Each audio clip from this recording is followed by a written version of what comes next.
благодарны, что они организовывают и ведут такую работу, социальную работу для своих людей, жителей своего села.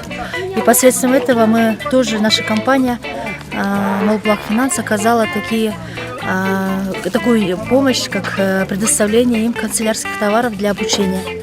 Мы очень рады, что наша помощь, наверное, принесет какую-то пользу для садика, для детей, живущих в этом садике.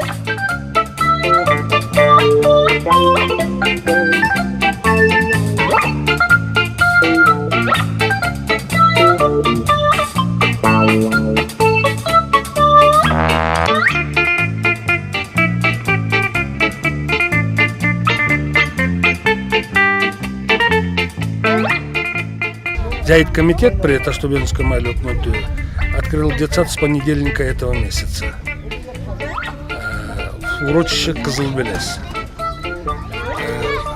Насколько у нас своих денег хватало, мы купили кое-какие канцелярские товары детям, национальные колпаки, девочкам топу, вот эти все купили.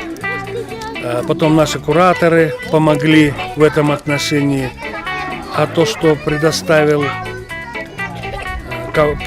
компания Мелбулак, мы не ожидали, просто-напросто. Очень богато, очень много. До этого мы слышали про компанию, что она помогала именно микрокредитами фермерам, чабанам, крестьянским хозяйствам.